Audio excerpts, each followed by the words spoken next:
reversed soon, the human race will face early extinction. Now the grand finale. This is some scary shit. In March 1997, an event known as the Phoenix Lights became the most infamous UFO sighting in history. A mile-wide vessel, clearly not man-made, flew slowly and silently over the state of Arizona and was witnessed by 10,000 people, including the governor of Arizona. To date, there has been no reasonable explanation. But for every witness interviewed, the craft was as real as anything they'd ever seen. Their lives were transformed. They now believe that we truly are not alone. However, there is another truth, for I know what they really saw. In 1986, while stationed at an underground installation near Boulder, Colorado, I was introduced to Project Skybeam by Lieutenant General Andrew Garris. I was then led down a corridor and into a large hangar, where a stealth bomber hovered only 20 feet above me. I stood there confused. Then Garris looked over at me and smiled, then asked if I was certain of what I was seeing. I replied, of course. What else could it be? I was then shocked to find out that this wasn't a real craft. It was a projected hologram. Since the early 1950s, scientists have been developing holographic technology, and over the years improved it to a state that we can only imagine. As I stood there staring at the bomber, which looked so absolutely real and solid that I could reach up and touch it, I contemplated the possibilities. What if this projection was 1,000 feet up in the sky? How would anyone know that that was an illusion? The Phoenix Lights craft, witnessed by 10,000 people, was the first grand-scale skybeam test upon the public. It succeeded beyond expectations. In October 1938, Orson Welles unleashed his War of the Worlds radio broadcast to the American public. It was so realistically portrayed, vast portions of the population went into panic. Terrified citizens scrambled to evacuate their cities in droves.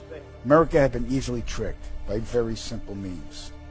To amplify this response, those who are truly in power of not only our country, but all the countries on the planet, and who are the true purveyors of the depopulation process, have formulated the final stage of their sinister plan. In the year 2024, a global event will alter the course of mankind's future. The world will stand witness to a massive alien invasion. Thousands of projected holographic alien warships will blanket the skies, sending people into a global panic. Real military crafts within the holograms will inflict actual damage to the surrounding areas to sell the gimmick. And as a result of the ensuing human chaos, a one-world government will immediately form without any resistance from the people.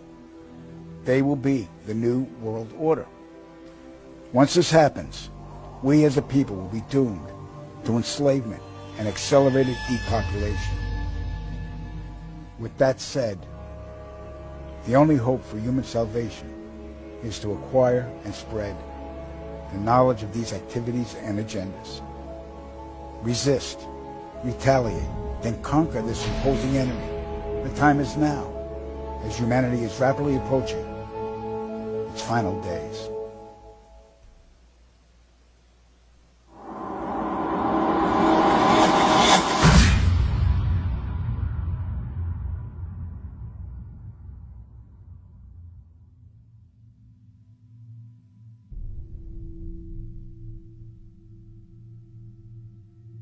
The knowledge of what's coming is taking its toll on me.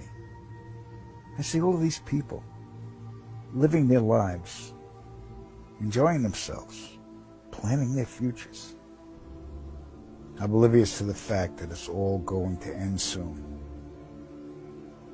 Here I am at a park where children are playing, and in the skies above, I can see the chemtrails, poisoning the air and slowly killing us all in plain sight. I've never felt so helpless. I want to scream out to the world, but I'd only be laughed at, ridiculed. When Claire said the memoirs were a fabrication, I secretly wished she was right. Then I could sleep at night, But I know, beyond a reasonable doubt, that it's all true. That Joe was being completely forthright. I saw it in his eyes. I heard the tremor in his voice when he spoke about it. It didn't come off as an admission. It was more of a deeply concerned confession. He was scared for us all. And that says a lot, coming from a man who was a government assassin.